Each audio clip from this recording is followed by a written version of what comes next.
I've enjoyed shooting with the Sony Cinealta cameras for 19 years, but I'm really looking forward to shooting Avatar 2 and 3 with the new Venice camera. When people go to Pandora, we want to transport them to a world far away. We need a camera that will live up to the beauty of Pandora and the image it creates. The Venice camera delivers the most astonishing image I've ever seen. You get incredible dynamic range, you get perfect color. I mean, this is a stunning, crystalline, clear image. They heard us. They heard what Jim wanted in a camera system, and they were willing to take their state-of-the-art Venice camera and conform it to Jim's needs. What we have found with Sony is a partnership that goes beyond just the Cinealta universe. We are using Sony cameras for all of our reference of our performance capture on the stage. We're using Sony for time-lapse photography that we are doing because they've heard us. They listen to the filmmaker in terms of what features a filmmaker might want in the camera, and they'll go way out on a limb. I know that they're going to deliver the engineering. If they say they can do it, they will do it.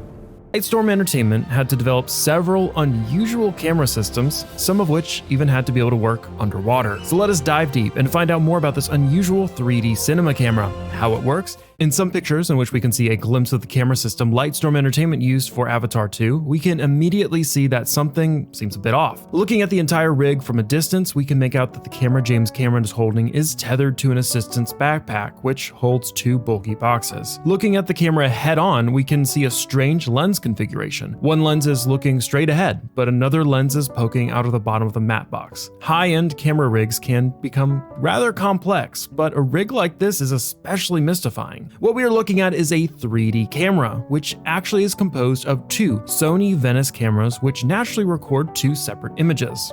The Venice camera delivers the most astonishing image I've ever seen.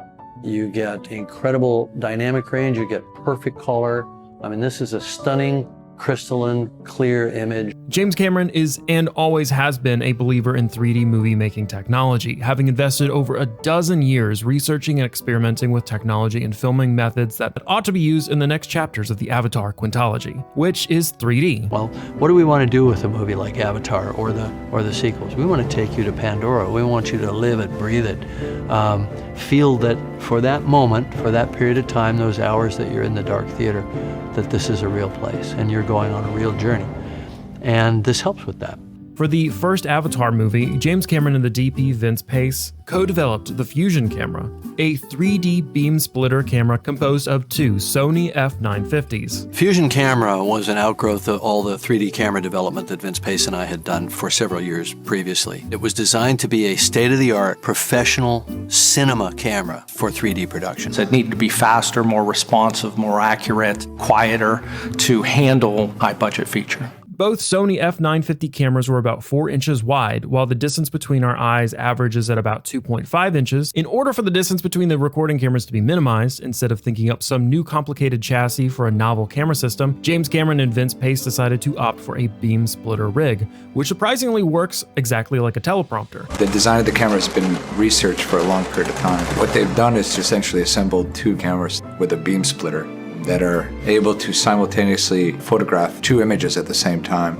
And you have a series of servos that basically you can align the two images or disalign them according to how much 3D you're looking for in a shot. Using this technique, the two camera recordings can appear to be much closer together or even completely overlap each other. Avatar's Fusion camera was a massive upgrade, as now the two f950s could be easily used handheld. It's a 9-axis motion control system, silent, fast, and it weighs 28 pounds. I held this thing for 5 seconds to tape the intro before the show. Try shooting a movie with it. I mean, yeah. Did your camera guys just hate you by the end of this project? I was the camera guy. Did you? You really handheld this thing? Yeah. I operated all the handheld shots. Yet the newer camera, Lightstorm Entertainment developed for Avatar 2, brought another upgrade with it, which brings us back to this strange picture. Instead of metaphorically duct taping two gigantic camera bodies together, Lightstorm decided to separate the image sensors from the two Sony Venice cameras and rig them in a shoulder mount configuration together with the obligatory servers in order to control the camera if a handheld shot is desired. The backpack we showcased here is holding the two Venice camera bodies. Of course, the beam splitter in its entirety was also mounted on cranes for certain shots too. II. Conveniently, detaching the image sensor from the camera body is a native feature that Sony offers through cable extensions that could be up to 12 meters long.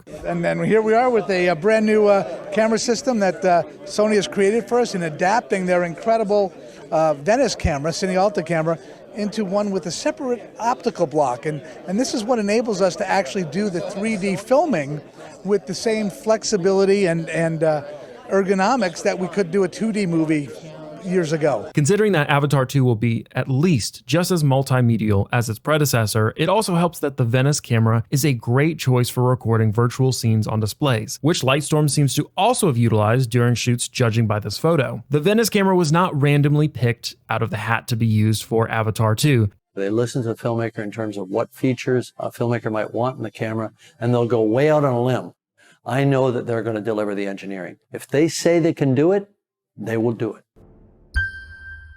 We would actually track these 3D cameras in space. And we can feed into it the images of computer-generated environments and computer-generated characters at the same time. The only really big mystery revolving around the production of Avatar 2 is how underwater motion capture and live action scenes were filmed. Underwater shots or limited height drone footage potentially possible. It's also safe to assume that a large portion of the underwater scenes will be entirely motion captured. While James Cameron is a devout Sony fan, you may wonder how earlier Sony cinema cameras were used by other famous directors. For instance, the abandoned Sony Cine Alta camera that was used by George Lucas to shoot the Star Wars prequels.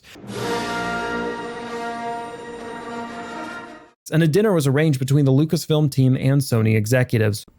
We started working with Sony to develop these cameras and try to get them to develop in 24 frame and make them compatible with what we were doing with ILM. After a long dinner, Sony would pledge to develop the 24 FPS system for Star Wars. Resulted in the Sony Cine Alta HDW F900, as many say, the world's first digital cinema camera.